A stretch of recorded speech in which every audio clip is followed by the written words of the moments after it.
El tema de hoy va a ser... ¿Alguien sabe cuál es el tema de hoy? ¿Cuál es?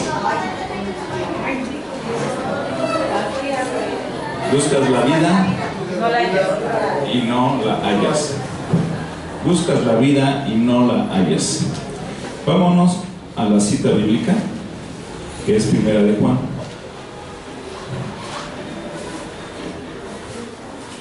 Primera de Juan, capítulo 1, versículos del 1 al 10.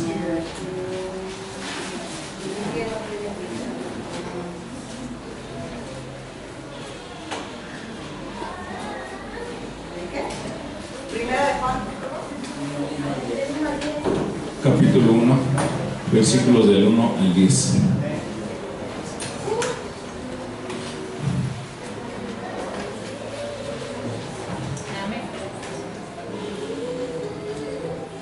Conforme la vayan encontrando, nos ponemos de pie, por favor.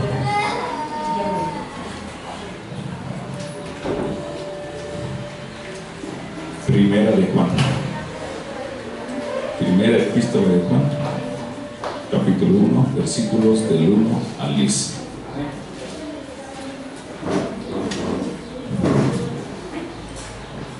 Pónganse de pie, por favor. Vamos a dar lectura.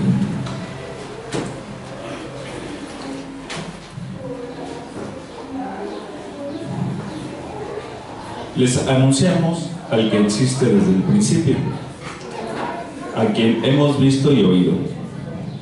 Lo vimos con nuestros propios ojos y lo tocamos con nuestras propias manos. Él es la palabra de vida. Él, quien es la vida misma, nos fue revelado y nosotros lo vimos. Y ahora testificamos y anunciamos a ustedes que Él es la vida eterna. Estaba con el Padre y luego nos fue revelado. Les anunciamos lo que nosotros mismos hemos visto y oído, para que ustedes tengan comunión con nosotros. Y nuestra comunión es con el Padre y con su Hijo, Jesucristo. Escribimos estas cosas para que ustedes puedan participar plenamente de nuestra alegría. Este es el mensaje que oímos de Jesús y que ahora les declaramos a ustedes. Dios es luz y en Él no hay nada de oscuridad. Por lo tanto, mentimos si afirmamos que tenemos comunión con Dios, pero seguimos viviendo en oscuridad espiritual. No estamos practicando la verdad. Si vivimos en la luz, así como Dios está en la luz, entonces tenemos comunión unos con otros y no vivimos. Y la sangre de Jesús, su Hijo, nos limpia de todo pecado. Si afirmamos que no tenemos pecado, lo único que hacemos es engañarnos a nosotros mismos y no vivimos en la verdad. Pero si confesamos nuestros pecados a Dios, Él es fiel y justo para perdonarnos nuestros pecados y limpiarnos de toda maldad. Si afirmamos que no hemos pecado, llamamos a Dios mentiroso y demostramos que no hay lugar para su palabra en nuestro corazón. Vamos a orar. Padre bendito, te damos gracias, Señor, por esta palabra que has puesto, Señor, en mi corazón, y que sabemos que hay una necesidad intrínseca en cada uno de nosotros. Antes de conocerte, Señor Jesús, estábamos buscando encontrarle y darle sentido a nuestra vida. Muchas veces nos tropezamos porque buscábamos por donde no era. Y, Señor, pues no hallábamos la vida. Te doy gracias, Señor, porque tú te revelaste a nosotros. Señor, porque tú nos buscaste y tú nos diste esa alegría en plenitud. Gracias, Señor, porque en ti encontramos la vida y la paz. Gracias porque cuando estábamos perdidos fue tu amor y tu misericordia la que hizo que volteáramos hacia ti, porque tú desde mucho antes nos habías llamado. Te damos gracias en el poderoso nombre de Cristo Jesús. Amén. Pueden tomar su lugar.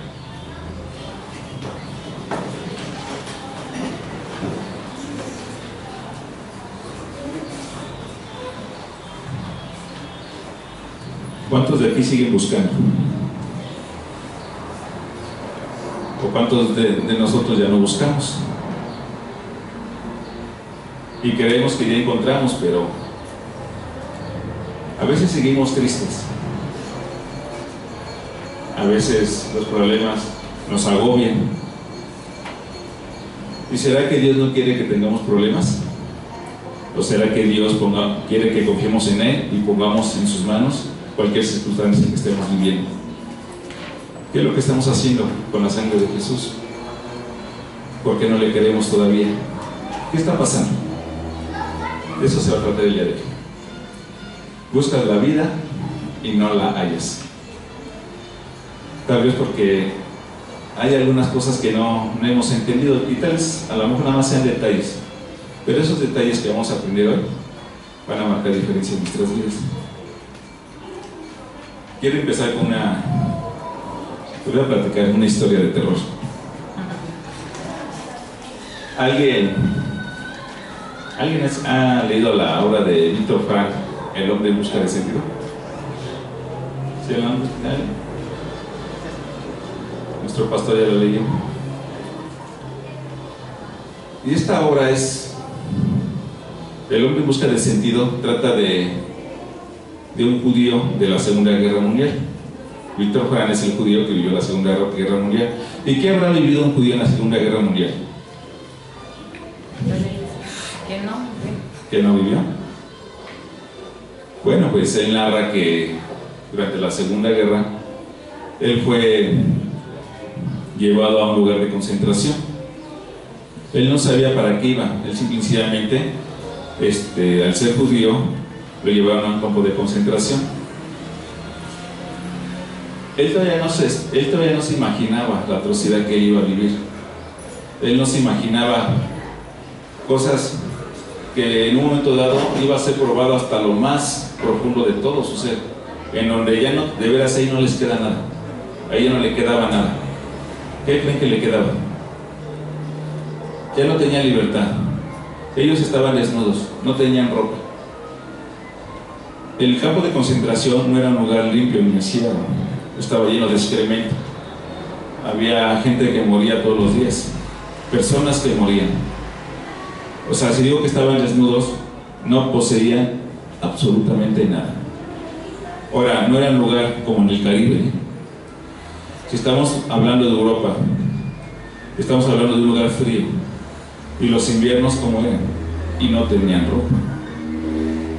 El alimento, ¿cuál creen que era el que tenían todos los días? No tenía sabor y era muy raquítico el alimento. Raquítico en el sentido de que sus trabajos eran muy forzados, eran trabajos muy pesados. ¿Cuánto más o menos tiene que consumir un albañil de calorías para que él pueda desarrollar un trabajo tan pesado? Como 2.000, 3.000 calorías. Ellos ni siquiera eso. Con lo que ellos se alimentaban tenían que hacer trabajos muy forzados. No tenían elección, no tenían nada. Solamente les quedaba una cosa. Solamente les quedaba. Él era un judío. ¿Qué creen que él hacía? En eso que ya nomás le quedaba. Sufrir. Pero él buscaba un lugar. Un judío busca un lugar, ¿verdad? ¿Para qué? Para orar. Ni siquiera tenían un lugar privado. No, o sea, créanme que no tenían nada. Pero se ingeniaban simplemente para buscar un lugar donde poder orar, donde poder encontrar la compañía de Dios. Vamos a ver en sus propias palabras lo que él dice. ¿Qué les parece? Lo voy a leer rápido porque no tenemos mucho tiempo. La apatía, el adormecimiento de las emociones, el sentimiento de que a uno ya nunca le importaría nada, era el necesario mecanismo de defensa frente al dolor.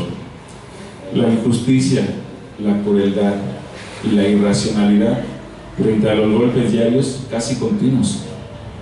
Dado el alto grado de desnutrición que padecía, se comía una sola vez un pequeño trozo de pan y un agua de sopa, lo que era más fragante teniendo que realizar trabajos durísimos. El deseo de conseguir alimento era el instinto más primitivo. Eso explica que el deseo sexual brillara por su ausencia, no había. Y contra lo que el psicoanálisis afirma, ni siquiera se manifestaba en los sueños. Había una desvalorización de todo lo que no redundaba en la conservación de la propia vida. Pero había prisioneros que sentían una profunda inquietud religiosa y que eran capaces de improvisar un rincón en el barracón o en un camión de ganado para hacer oración. A pesar del primitivismo que imperaba a la fuerza, en el campo era posible desarrollar nada más esto, una vida espiritual. Las personas capaces de ello resistieron mejor en el campo, al aislarse del entorno y retrotraerse a su vida interior, a su riqueza intelectual y su libertad espiritual. Cuando todo se ha perdido, queda el amor. Yo y otros prisioneros se aferraban a la imagen de sus mujeres, o de un hijo, o de la persona que más amasen. Por eso puedo decir, la verdad es que el amor es la meta última y más alta a la que puede aspirar el hombre. Y la salvación del hombre está en el amor y a través del amor. Un amor que va más allá de la maternidad del ser amado. Ignoraba si mi mujer de 23 años seguiría viva. Cuando él sale, él supo que a los 3 días ella había muerto. No duró mucho tiempo en el campo de concentración. Y él concluye con esto: el amor trasciende la persona física del ser amado y encuentra su significado más profundo en su propio espíritu y en su yo íntimo. Ese fue el tiempo en el que estuvo él en prisión. Pero él habla de un amor íntimo. Vamos a ver qué dice la palabra. Esto es lo mejor que en su tiempo yo había leído acerca del amor. Y seguramente a muchos de nosotros a lo mejor ni siquiera hemos visto eso. En esa búsqueda de sentido en mi vida, yo había visto esta lectura y me impresionó y me convenció. Pero créanme que ahora hay algo mejor. Créanme que esto era lo mejor que yo había conocido durante mucho tiempo. Y a poco no está muy bonito, no está bonito. Pero luego vuelvo mejor. Luego viene la liberación. Llega al campo de concentración un ejército de una alianza integrada por los americanos y viene la liberación. Pero ¿qué pasa? ¿Qué traes cuando vives una vida tan difícil, tan dura? Que cuando tú te integras a una vida, sigues con esta experiencia tan frustrante. Y las personas que no vivieron eso, te ven como un bicho raro. Y eso sigue siendo muy duro. Esto fue muy duro para el autor. Ya no sabían qué era más duro, si aquello que habían vivido o esto que ahora estaban viviendo. La liberación ya no llegaba. Fue una liberación física. Pero llegaron soldados con una bandera en blanco y dijeron: la guerra ha terminado. Y ustedes podrían pensar que había felicidad en los hombres, y vean lo que dicen unos con otros. Muchos de los prisioneros que habían experimentado en carne propia la brutalidad solo querían, ¿qué creen?, reproducirla. Solo muy lentamente se podía devolver a aquellos hombres a la verdad lisa y llana de que nadie tenía derecho de obrar mal, ni aun aunque a él le hubieran hecho daño, aparte de cierta deformidad moral. Otras dos experiencias mentales podían dañar el carácter del prisionero liberado: la amargura y la desilusión que sentían al volver a su antigua vida. Amargura ante la reacción tibia de los otros ante su sufrimiento, y terrible experiencia y la desilusión hacia su propio ser. En el campo todos sabían que no habría felicidad posible que les pudiera compensar de tanto sufrimiento, pero tampoco estábamos preparados para la experiencia muy difícil de sobrellevar. pero también llegó el día en que la experiencia en el campo pudo ser vivida como una pesadilla. La experiencia final para el hombre que vuelve a su hogar es la maravillosa sensación de que, después de todo lo que ha sufrido, ya no hay nada a lo que tenga que temer, excepto Dios. Cuando viviste una vida tan difícil, una vida tan complicada, ¿a qué le vas a tener miedo? Este hombre, ¿a qué creen que le tiene miedo al final? Ya vivió lo peor. Ya solamente les queda el temor verdadero, que fue el que los rescató de él. Que cuando ellos se metían en su ser interior, ¿con quién hablaban? ¿Con quién conversaban? ¿Quién les daban esa fortaleza? Era Dios. Y ese es el temor con el que ahora están viviendo. Y a veces nos quejamos, pero créanme que en estas pruebas tan difíciles, ¿qué es lo que más va a sacar el individuo? ¿Qué es lo que mejor va a pulir? Va a ser nuestra relación espiritual, porque ya no queda otra cosa. Cuando no tienes ya libertad de nada, en tu ser interior tú puedes elegir si estás con Dios o no estás con Dios. Y los que no estuvieron con Dios, ¿qué creen que les pasó? Les daba lo mismo vivir o estar muertos. No había una esperanza de vida real y verdadera. Ahora yo les pregunto, ¿es necesario que Dios nos lleve a esa condición para experimentar una comunión con Dios? No. Entonces, ¿estamos experimentando una comunión genuina con Dios? Créanme que en ese momento,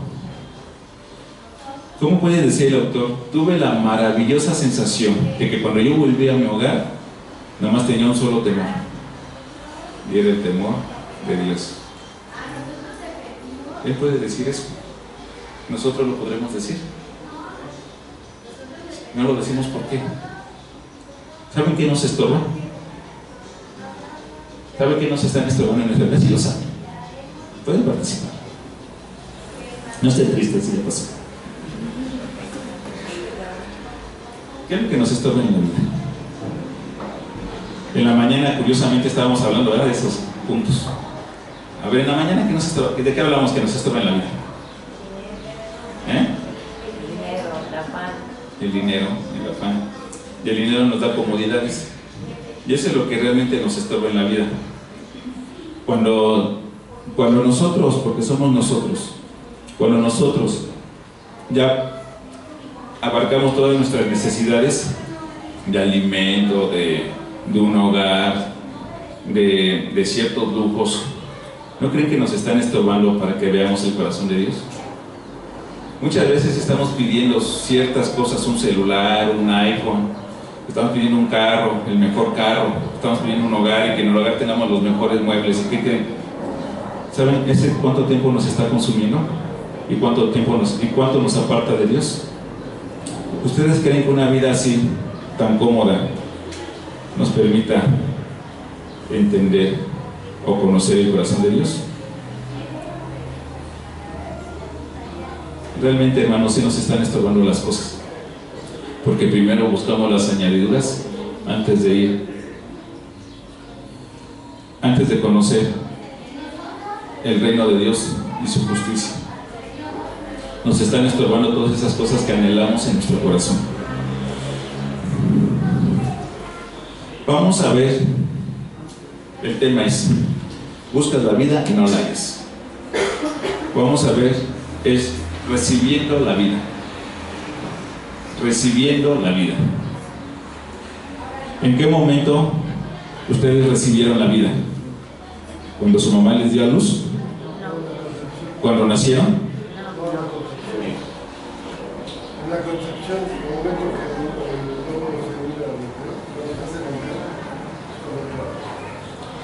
que ahí recibimos vida. Esa es vida física. ¿En qué momento recibimos la verdadera vida? Cuando recibimos a Cristo. Okay. ¿Hay alguien que no haya nacido a Cristo en este momento? ¿Todos han nacido en Cristo? Bueno, recibiendo la vida. En lo que acabamos de leer de Juan, primera de Juan capítulo 1, Juan estaba tan lleno del Espíritu, que estaba Juan profundizando con un tema tan hermoso y tan maravilloso. Era tanta la ansiedad de Juan de compartir lo que Dios le había mostrado y revelado, que cuando empezamos a leer, no sé si se dieron cuenta ahorita que leyeron, y si no, luego lo meditan, empieza a hablar Juan que la palabra de vida, empieza a hablar de la comunión, y luego habla de la palabra de vida, y luego se regresa a la comunión, y luego nos lleva a la luz, y luego se regresa a la palabra de vida. Y Juan estaba tan metido en lo que él estaba hablando, porque era una situación muy profunda. Él empezó nomás a hablar, no lo hizo como lo hiciera un intelectual, ¿no? Empezó a dar el 1, el 2, el 3 y el 4. Juan habló, empezó a hablar porque era el Espíritu el que le estaba mostrando, pero estaba diciendo verdades muy profundas, verdades que nos deben de mover. Entonces yo traté de un poquito de organizar todas estas cosas que Juan estaba hablando, en el sentido de que cómo recibimos la vida. Entonces el primer punto es, para recibir la vida, ¿qué es lo que dice? ¿Qué es lo que hacen los apóstoles primero? Ellos ya reciben al Espíritu Santo, ellos inician con la iglesia para que ellos impartan vida. ¿Qué es lo que dicen los apóstoles? ¿Qué es lo que empiezan a decir? En primera de Juan. Arrepiéntete. ¿Vale? Arrepiéntete. No dijo. No, ya lo recibí. No, ¿qué digamos? Empiezan a anunciar. O sea, ellos empiezan a compartir. Si nadie nos habla de Cristo, ¿podemos recibir vida? Seguramente alguno de nosotros, alguien nos habló de Cristo, y a lo mejor la primera vez no recibimos a Cristo en nuestro corazón, pero ya habían sembrado algo, ya nos habían inquietado. Recibiendo la vida es, lo primero que hacen los apóstoles es que anunciar. ¿Qué anunciaban? Las buenas nuevas. Las buenas nuevas de la palabra de verdad, la palabra de vida. Anunciaban la luz, ¿sí? Y anunciaban la comunión. Entonces, recibes vida porque escuchas de Cristo, estás recibiendo vida. Vamos a ver, Juan 1:8 dice: nadie ha visto jamás a Dios, pero el único que es Dios está íntimamente ligado al Padre. Él nos ha revelado a Dios. Juan 17:3. Para que yo pueda hablar de Jesús, yo primero que fui. Los apóstoles, para que pudieran hablar de Jesús, ¿ellos qué recibieron? La revelación. Reciben la revelación. ¿La revelación de qué? Dice, nosotros vamos a hablar de lo que hemos visto, de lo que hemos oído y de lo que hemos tocado. ¿Están hablando de la estufa? No, ¿verdad? Están hablando de una revelación que Cristo se mostró en su palabra, se mostró físicamente. ¿Y qué dijo Tomás? A ver, ven, le dijo Jesús a Tomás: ¿no crees? Ven y tócame, mete tu mano acá. Por eso dice, y de lo que hemos tocado, de eso vamos a hablar. Entonces, número 1 es: yo voy a compartir de Jesús porque me ha sido revelado. ¿Puedo ya hablar de Jesús y no haber sido revelado? No. Pero muchos de nosotros hablamos de Jesús y hablamos de un Jesús. ¿De qué forma? ¿De qué tipo de Jesús estamos hablando? Del que está en la cruz, del que estudió. Aunque ya hemos caminado en Cristo, ¿cuál es la diferencia de hablar de Jesús como lo hicieron los apóstoles y hablar como normalmente lo hace un cristiano? La hay de poco compromiso. Porque no es cristiano, habla de Dios en la carne, y un cristiano habla de Dios espiritualmente. ¿Cómo puedes ver, oír y tocar a Jesús? Jesús es el que se revela a nosotros, pero muchas veces hablamos de un Jesús, de X Jesús, que no estamos hablando de Jesús, Ese es el problema, mis hermanos. Si no has tenido la revelación de Cristo en tu vida, si no lo has visto, si no lo has visto, si no lo has oído y si no lo has tocado, ¿podrás hablar de ese Jesús que se te reveló a tu vida? Mientras Víctor Frank habla en su obra El hombre en busca de sentido, ¿qué nos dice Dios en su palabra? Que Él se reveló a nosotros. ¿Tuviste que buscar a Jesús? No. ¿Tuviste que buscar? ¿Cuántas veces en el mundo escuchamos busca tu vida, encuéntrate a ti mismo, ámate, vales todo, tienes derecho a manifestarte, ¿no? Y tienes derecho a buscar tu vida y buscar el sentido de tu vida. Pero realmente, ¿qué pasó con Jesús? Él vino y se reveló a nosotros. ¿Por qué? Porque de tal manera amó Dios al mundo, que Dios a su Hijo unigénito, para que todo aquel que en Él cree no se pierda y tenga vida eterna. Y esta palabra que dijo Dios, que dijo Jesús, no la cumplió, ¿verdad? ¿O sí la cumplió? Entonces tenemos dos cosas. Esta palabra que menciona Jesús, dice, Él es fiel y cumple con esa palabra. Que Cristo se revela a nosotros por dos cosas: por su amor inagotable, el amor que nunca deja de ser, y por su fidelidad. Lo que dice Jesús en Juan 3:16 ¿se cumple? Sí. ¿Todo lo que dice Jesús se cumple? Ahora, este Jesús que se ha revelado en sus vidas, ¿es del que ustedes están clamando en el mundo? No importa, miren, es el Jesús que se revela en nuestras vidas, es el que estamos clamando en el mundo. Debe de ser, sí. En la mañana estaba diciendo algo nuestro pastor.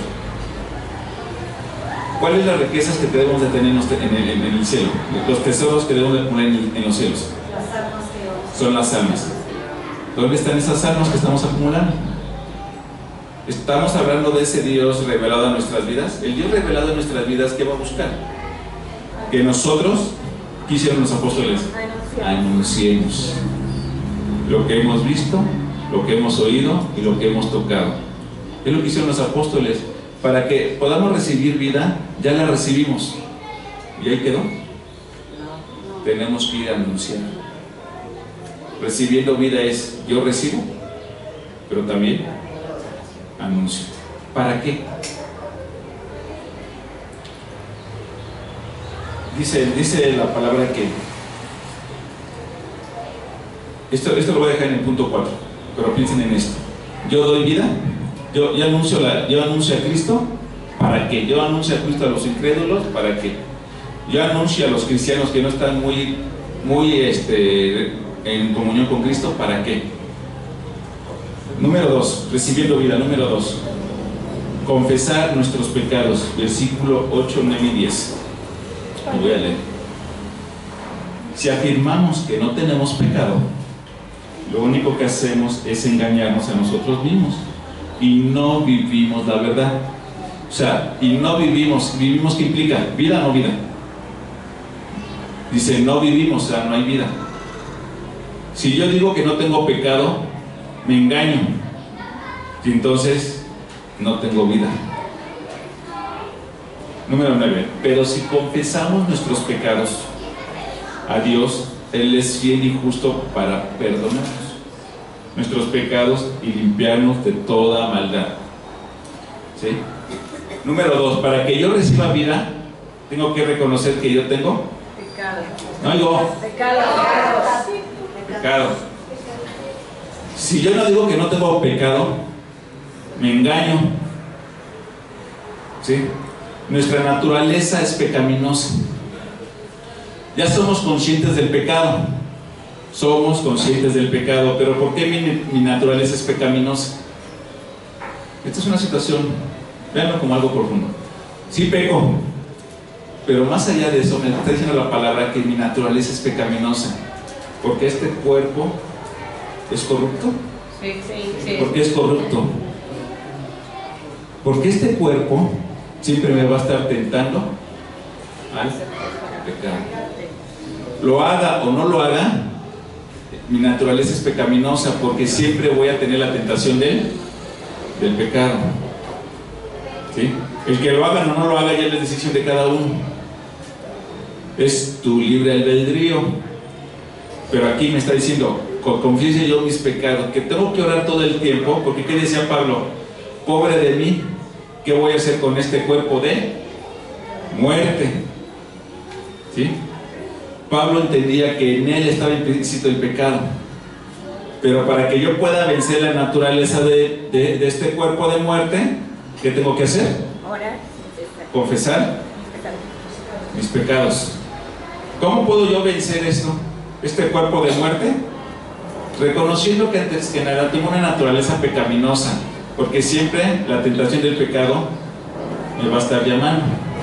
Siempre voy a estar a expensas de que en cualquier momento voy a caer. Está en mí. Si yo confieso mis pecados, Él es fiel y justo para perdonar mis pecados y limpiarme de toda maldad. ¿Cuál es esa maldad? ¿En Dios hay maldad?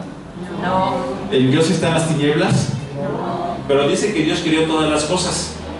¿Qué está pasando? Pero las tinieblas son la ausencia de luz, no que se haya sido creada las tinieblas. Entonces, todo lo que hay aquí es creación de Dios. Sí. Entonces, ¿qué está pasando con un ejemplo de maldad? Hay muchos ejemplos de maldad. No está Dios en su corazón. No está Dios en su corazón. La maldad es la ausencia de Dios.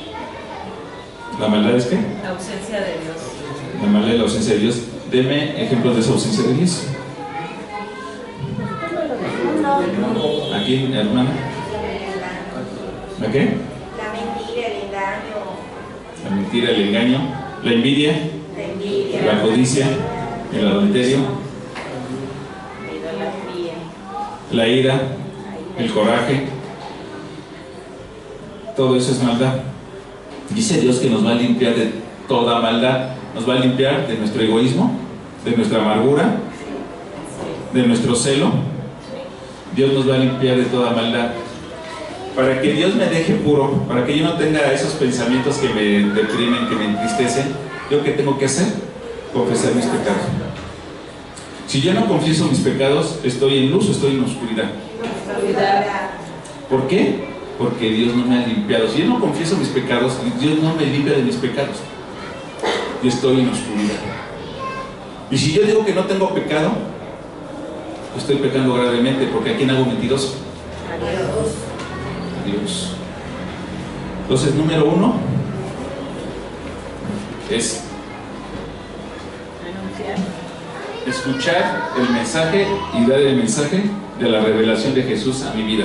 Número 2, confesar nuestros pecados. Y número 3, para recibir vida, cuando yo ya estoy limpio de maldad, ¿puedo ir a la presencia de quién o por qué o qué?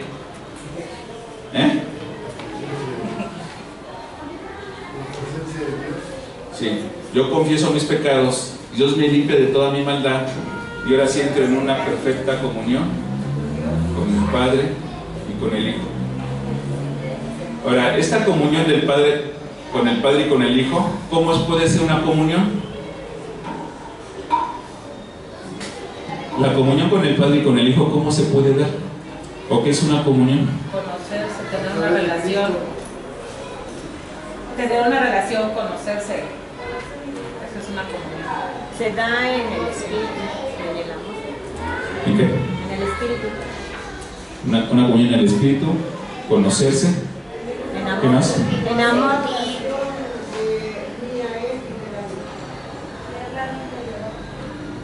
Ok.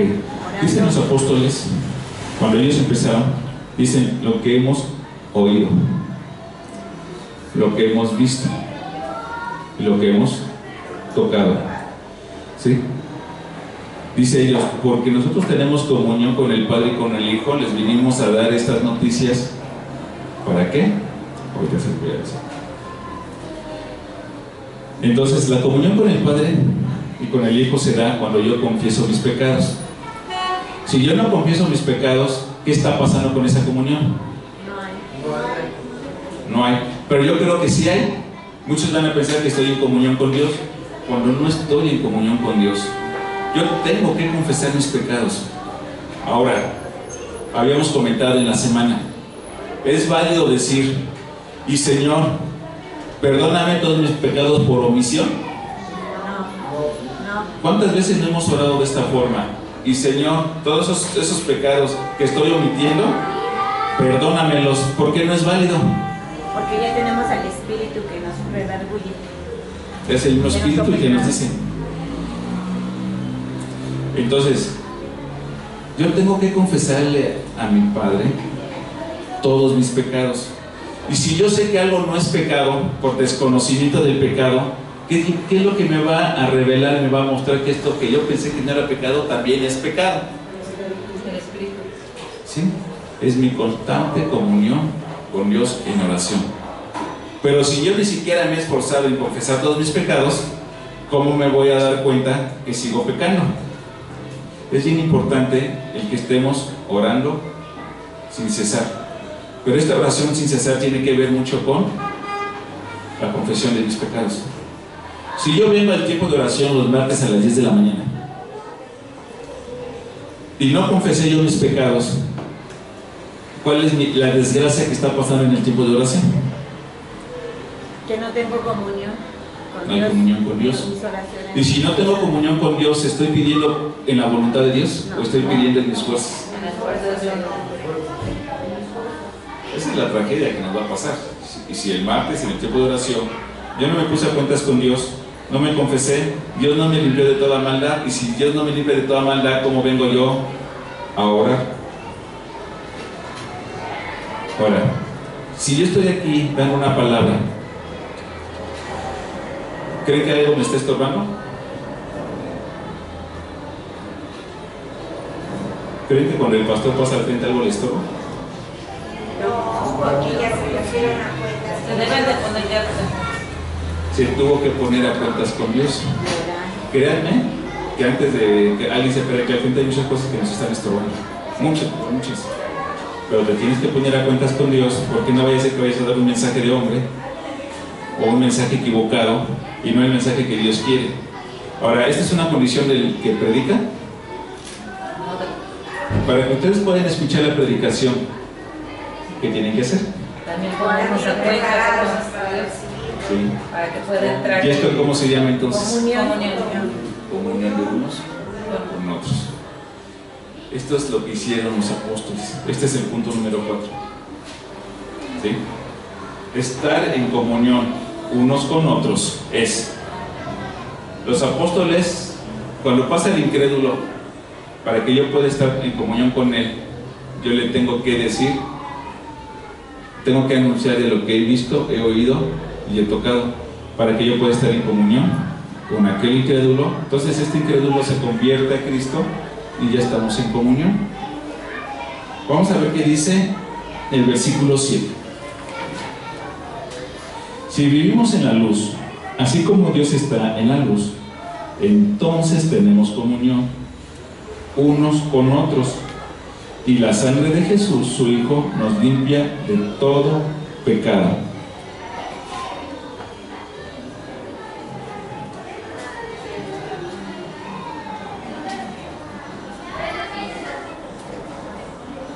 Si yo anuncio las buenas nuevas, ¿para qué es? Para tener comunión. Perdón, es el versículo 13, me equivoqué, el versículo 13. Les anunciamos lo que nosotros mismos hemos visto y oído, para que ustedes tengan comunión con nosotros. Les anunciamos lo que hemos visto y oído, ¿para qué? Para que haya comunión. Y nuestra comunión es con el Padre y con el Hijo Jesucristo. Escribimos estas cosas para que ustedes puedan participar plenamente de nuestra alegría. En la Reina Valera dice, para que nuestro gozo sea cumplido. Para que mi gozo sea cumplido, yo tengo que tener comunión con el Padre, con el Hijo y con los hermanos.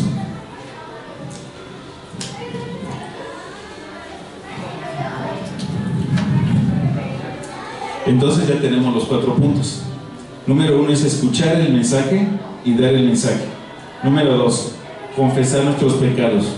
Número 3, estar en comunión con el Padre y con el Hijo. Y número 4, estar en comunión unos con otros. ¿Alguien me puede decir cómo podemos estar en comunión entre hermanos? ¿O alguien me puede, del 1 al 10, cuál es la comunión que tenemos en nuestra iglesia?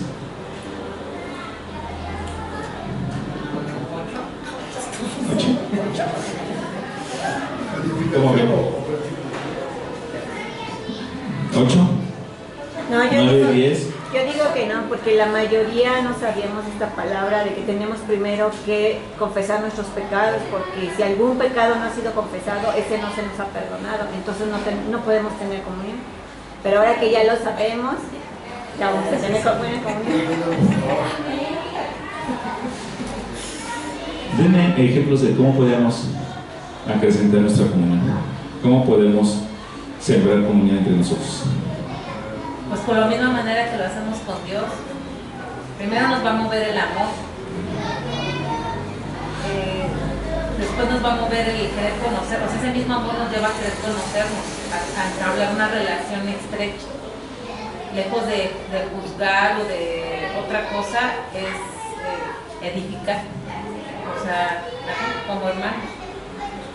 Okay, sabiendo que, o sea, que somos carne y que muchos pues, tenemos y nos estamos perfeccionando cada quien de diferentes maneras. Dios nos ha puesto habilidades diferentes a lo mejor, pero nos lo está perfeccionando Él a través de su Espíritu Santo. Cuando estaba viendo el libro de Víctor Frank, El hombre en busca de sentido, ellos no tenían nada ya. Se veían los hombres y aquellos que eran espirituales se cuidaban unos de otros. Hubo una comunión tal, comían lo mismo, trabajaban en lo mismo, sufrían en lo mismo. Esto es muy gráfico, este ejemplo es muy gráfico. Pero qué tan empático yo soy con los problemas de mis hermanos. Qué tanto yo sufro como sufría Víctor Fran el problema de su compañero. No, porque no vivimos muchas veces lo mismo. ¿Hay comunión? Del 1 al 10, ¿cuál es nuestra comunión actual? Ya dice 3. 3 y 8. 8 menos 3, 5.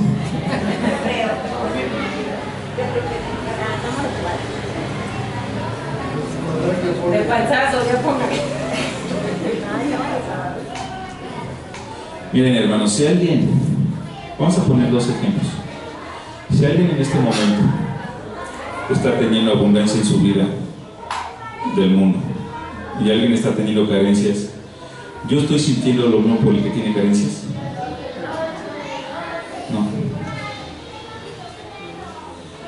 Si yo estoy ahorita muy sano, me voy a correr todos los días, si alguien está en cama, ¿estoy padeciendo lo que está el que está en cama? Entonces, cuando hablo de la comunión, ¿de qué estoy hablando? Cuando nos hablan los apóstoles de la comunión, ¿de qué nos están hablando? Que estaban en un mismo espíritu, en un mismo sentir, en un mismo parecer, en una misma fe. ¿Más fuerte? ¿En un mismo? Sentir, en un mismo espíritu, en un mismo parecer, en un mismo sentir, en una misma fe. Cuando, eso es comunión. Cuando nosotros estamos, por ejemplo, los jueves, el hermano viene tarde, una hermana se enfermó, otros estamos aquí en el tiempo del grupo familiar. Y del grupo familiar, ¿cuántos de nosotros venimos enfermos?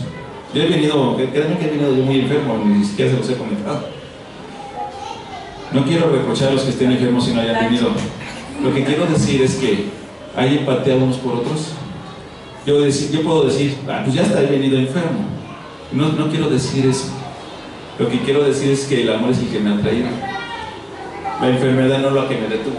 ¿Qué fue lo que me trajo? El amor. Sí. El amor. ¿Qué fue lo que trajo a Dios al mundo? ¿Es pecado del hombre o su amor?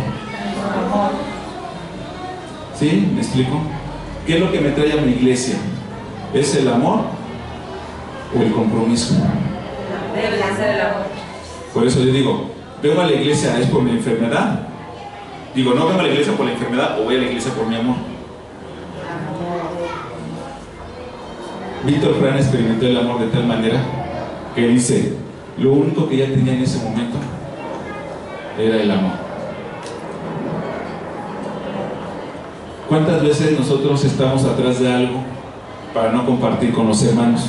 Porque todavía seguimos poniendo antes que Dios, y antes que mis hermanos, y antes que a Jesús, sigo poniendo muchas cosas del mundo.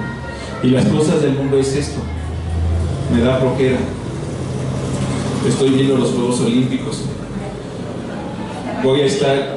Estoy enfermo. Cuando yo vengo a la iglesia, créanme que Dios me está sanando. Porque lo que me sana es el amor de quién. Es el amor de Dios. O sea, si yo apapacho la enfermedad, ¿qué estoy dejando de creer en la obra de Dios en mi vida? Porque me estoy apapachando. Pero créanme que lo que me ha resultado a mí mucho, y a muchos de ustedes, no lo voy a dudar, a muchos de ustedes lo que les resulta finalmente es el amor genuino. Cuando ustedes tienen amor, créanme que hasta el dolor se les olvida. Víctor Frank vivió una situación muy extrema. ¿Él qué hizo? Él no estaba viendo las muertes que habían a su alrededor. Él no se estaba viendo así cómo estaba muriendo en vida, cómo sus huesos estaban pegados, cómo sus pellejos estaban pegados a sus huesos. Él que estaba viendo. Lo que todavía pues estaban vivos, el amor como el amor. Su amor en su esposa, su amor en su hijo, su amor en Dios. ¿Qué es lo que me detiene a venir a la iglesia? No es la enfermedad. No es todo el tiempo que yo tengo. Es mi falta de... Porque tampoco es el compromiso. Lo que me detiene a mí estar en comunión con el Padre. ¿La comunión con el Padre es en la iglesia? No, siempre en todo momento. Es en todo momento. Es la misma comunión con el Padre que me dice en cada momento cuál es mi prioridad. Y entonces dice la palabra: si yo confieso mis pecados, me limpia de toda maldad. Y eso tiene que ver con la flojera. Tiene que ver con apapachar ciertas cosas para no estar en la comunión con mis hermanos. ¿Cómo creen que se siente mi hermana Carmen cuando no vea a Ninea, cuando no vea, cuando no vemos a él? ¿Cómo creen que se siente mi hermana Carmen? Bueno, ahora ¿cómo creen que me siento yo? ¿Cómo creen que se siente mi pastor? Sí. Pero yo sé que también cuando ustedes no vienen, yo sé que el Espíritu que está haciendo los está redarguyendo, porque esa es la comunión que yo tengo. Ahora, ¿sí se dan cuenta que Dios nos está llamando a? Del 1 al 10, ¿qué nos está llamando Dios? A una comunión plena, a una alegría plena, a un gozo total y pleno. Ya voy a acabar. Vamos a ver como conclusión Juan, el Evangelio de Juan, capítulo 1 del 14 al 18.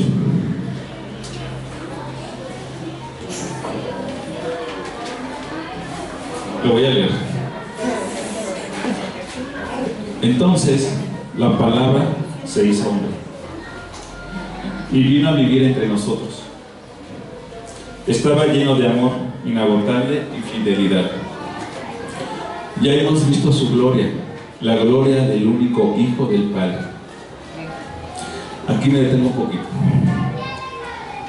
Ya hemos visto la gloria. ¿Quién puede decir estas cosas? ¿Quién las puede decir? ¿Tú ya has visto la gloria del Hijo? ¿Como la del Padre? ¿Nada más ella? Todos, porque todos creemos Antes de que el Espíritu Santo llegara a los apóstoles, ellos habían visto la gloria. Si la vieron, no la entendieron. Exacto, más bien porque no estaba el Espíritu todavía. ¿Vieron? Entonces, Cristo se revela a nosotros, ahora sí podemos ver su gloria. Anteriormente, ¿alguien tuvo el privilegio de ver eso? Antes de que viniera el Espíritu Santo a nuestra vida, ¿habrán visto la gloria? Se lo dejo de tarea, hermano. Sabía, pero Ahora hay una comunión por medio del Espíritu Santo. El Espíritu Santo antes bajaba y hablaba con los profetas y les daba indicaciones y se iba, ¿no? Ahora se queda el Espíritu Santo para que tengamos una comunión con el Padre, con el Hijo y en ese mismo Espíritu entre hermanos. ¡Qué privilegio! ¡Qué bendición! Dice, Juan dio testimonio de él cuando clamó a las multitudes. ¿De quién dio testimonio? De Jesús. A Él me refería yo cuando decía, alguien viene después de mí, que es muy superior a mí, porque existe desde mucho antes que yo. De su abundancia, todos hemos recibido una bendición inmerecida tras otra. Pues la ley fue dada por medio de Moisés, pero el amor inagotable de Dios y su fidelidad vinieron por medio de Jesucristo. Nadie ha visto jamás a Dios, pero el único que es Dios está íntimamente ligado al Padre. Él nos ha revelado a Dios. ¿Pudieron ustedes imaginar que los profetas vieron la gloria de Dios? Es más, ¿creen que Juan el Bautista ya ha visto la gloria de Dios como ahora nosotros estamos capacitados para verla?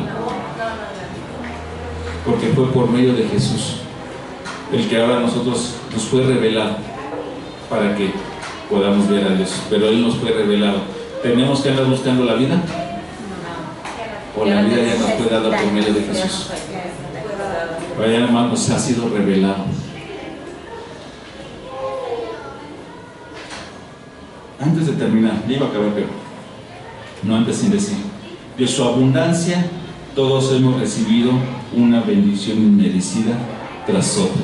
¿De qué abundancia está hablando Dios? Recuerden en la mañana que estábamos hablando de que el dinero nos está estorbando. ¿Cuál es la abundancia que tenemos? Porque a veces no entendemos, es que Dios me da vida, Dios me va a darles vida y vida en abundancia. Y pensamos que son todas esas cosas materiales, pero todas esas cosas, hermanos, créanme que nos están estorbando, porque dejamos de ver la vida abundante. En la vida abundante, ¿qué hay?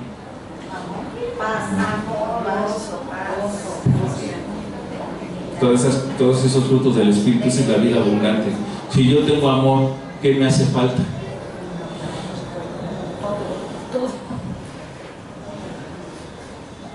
Víctor Frank careció de todo. Ni siquiera podía decir voy a caminar para allá porque lo van a azotar. No tenía esa libertad de manifestarse exteriormente, pero algo de lo que él sí era libre era de su ser interior. Pero no era un ser interior como nosotros lo entendemos. El yo, el de la nueva era, sé tú mismo. Créanme que esa es la gran falacia de esta actualidad. Él dijo que la máxima expresión en ese momento que él tuvo espiritual la encontró en el amor. Y esa es la vida abundante, hermanos. Pero ¿por qué no la entendemos? ¿Por qué no tenemos vida abundante? ¿Alguien puede levantar la mano y me puede decir ya se ama como Cristo nos amó?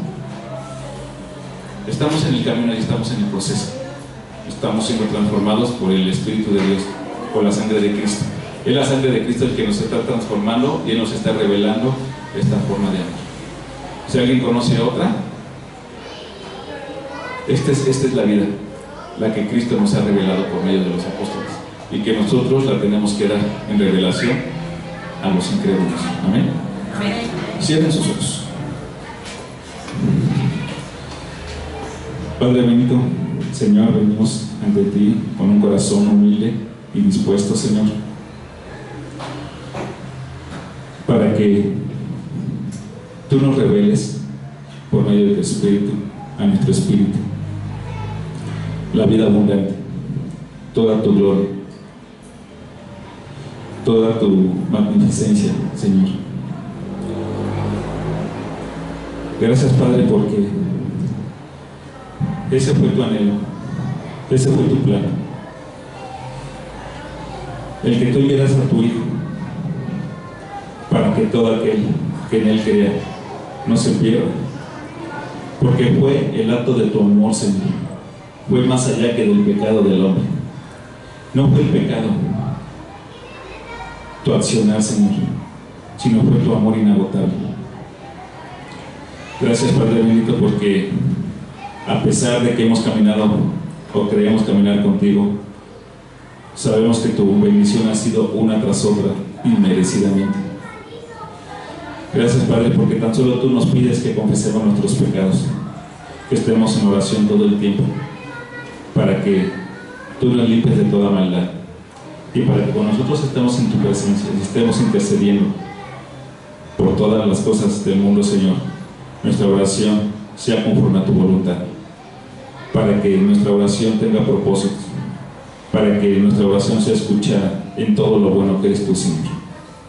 Gracias porque cuando tú nos limpias de maldad, Señor, tú te llevas todo el daño que nos ocasiona el pecado. Tú te llevas toda la mentira. Tú te llevas toda la amargura. Porque tú, Señor, cuando nos limpias de toda esa maldad, nos muestras la verdad. Te muestras a sí mismo a nosotros. Gracias, Padre bendito, porque pareciera que es difícil entender esto, pero es difícil porque nosotros nos lo complicamos, Señor. Si tan solo tú nos dices que confesemos nuestros pecados y que tú eres fiel y justo, es tu mismo amor que nos pone en esta condición. Y Señor, pues sabemos que tu luz ha disipado las tinieblas, porque las tinieblas no han prevalecido sobre la luz.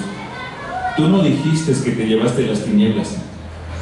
Tú dices que las tinieblas no han disipado tu luz, que tu luz sigue alumbrando para nosotros, que las tinieblas están ahí puestas, Señor, para que aquel que se aleje, él sienta el vacío de no estar en ti, de no estar en comunión. Las tinieblas tal vez tengan un propósito. Sabemos que todo lo que no es creado no fue por ti, y todo lo que no es creado no tiene que ver con vida, y todo lo que no es creado no tiene que ver con la luz. Todo lo que no es creado por ti, sabemos que tiene que ver con el engaño, con el pecado. Gracias, Señor, porque tú nos has puesto en este tiempo, desde hace 2000 años, en una situación tan privilegiada, que ahora podemos ver tu gloria, Señor. Pero esta gloria no es para que la contemplamos, sino es para que la anunciemos en el mundo. Y Señor, pues pone en nuestro corazón para que hagamos tesoros en el cielo, Señor, que llevemos almas y que tengamos cuidado, Señor, de tu palabra. Por ello es que tú nos llamas a una comunión, porque así lo anunciaron los discípulos, que lo que han visto, lo que han oído y lo que han tocado es lo que anuncian. Que no sean nuestras experiencias, que no sea nuestro engaño, que no sea nuestro protagonismo, que no sea el que yo lo dije, sino, Señor, así como lo hicieron los apóstoles, lo que escucharon, vieron y tocaron de ti, Señor. Eso es lo que anunciamos en el mundo. Gracias, Señor, por nuestra iglesia. Gracias por nuestro pastor. Y gracias, Señor, por lo que vamos a estar orando en estos días que vienen, Señor, y hasta que tú lo permitas. Te damos gracias en el poderoso nombre de Cristo Jesús.